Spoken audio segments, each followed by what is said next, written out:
السلام عليكم، اهلا ومرحبا بيكم في قناه سوبر ليدي. النهارده ان شاء الله هنعمل مع بعض كيكه الذره. هنعملها ان شاء الله بطريقه سهله جدا وبسيطه. هنعملها كمان بطريقه جديده.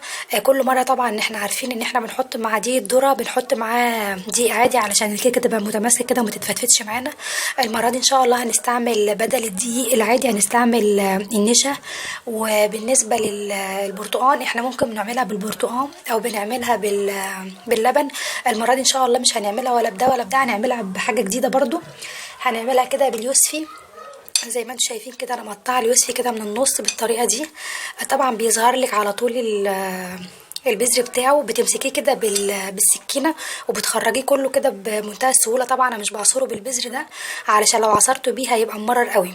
انا بطلع البذر كده كله وبعد كده هحط شويه ميه صغيرين جدا في الخلاط يا دوب يدوروا الخلاط، وهعصر ده واصفيه. وبعد كده هرجع بقى اقول لكم بقيه المكونات بتاعه الكيكه، خليكم معايا. وده كده عصير اليوسفي بتاعي بعد ما ضربته في الخلاط زي ما انتم شايفين كده. هقول بقى المكونات بتاعت الكيكه.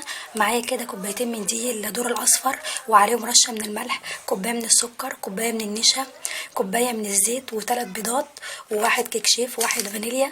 وده كده شويه من بشر اليوسفي، وطبعا كوبايه اليوسفي بتاعتنا. دلوقتي هعمل ايه؟ هحط الثلاث بيضات مع الزيت مع السكر مع اليوسفي والفانيليا كلهم في الخلاط. الخلاط بتاعي وهحط فيه السكر، واحط فيه كمان الكوبايه بتاعت عصير اليوسفي، واحط فيه البيض 3 بيضات، واحط فيه كمان الزيت بتاعي، واحط فيه كمان الفانيليا، واضرب الحاجات دي كويس قوي في الخلاط.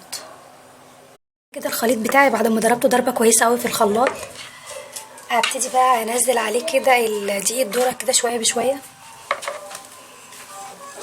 واقلب كويس كده بالمضرب. وبعد ما اتخلطوا كويس هنزل بشويه التانيين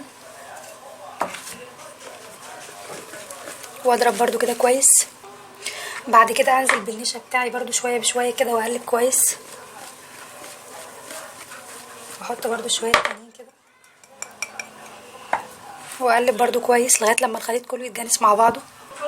واخر حاجه هحطها الكيك شيب بتاعي. كده خليط الكيك بتاعي بعد ما ضربته كويس قوي مع بعض.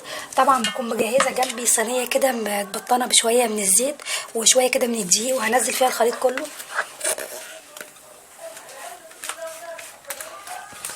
وطبعا بكون مولعه الفرن على درجه حراره 180، وهحط بقى الصينيه دي كده في الرف الوسطاني لغايه بس ما تستوي. يعني هتاخد بالكتير قوي ان شاء الله نص ساعه مش اكتر من كده، تخرج ان شاء الله واوريها لكم. ودي كده كيكه الذره بتاعتي بعد ما خرجت من الفرن.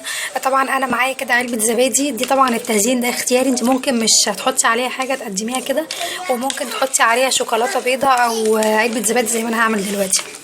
احطها عليها كده،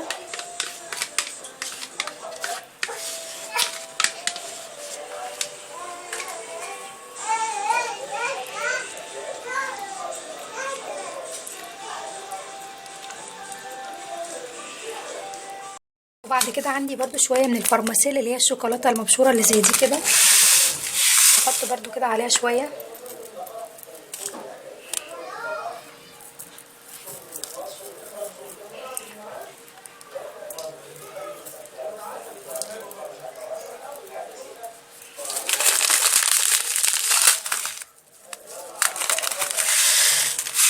طبعا التزيين ده احنا بنعملها كده طبعا عشان الولاد يبقوا يعني ليهم نفس وهما بياكلوها، لان طبعا الاولاد الصغيرين بيحبوا اي حاجه فيها شوكليت كده بتبقى طعمها حلو وبيحبوها قوي. وده كده شكل الكيكه بتاعت الذره بتاعتي بعد ما قطعت لكم حته زي ما انتم شايفين. طبعا هشه جدا هشه جدا وكمان مرتفعه، طعمها جميل جدا هتعجبكم قوي، وكمان صحيه قوي احسن طبعا من الكيك اللي بنعمله بالدقيق الابيض. طبعا احنا عارفين ان الدقيق بتاع الذره ده بيبقى غني جدا بالمعادن والمغنيسيوم والحديد.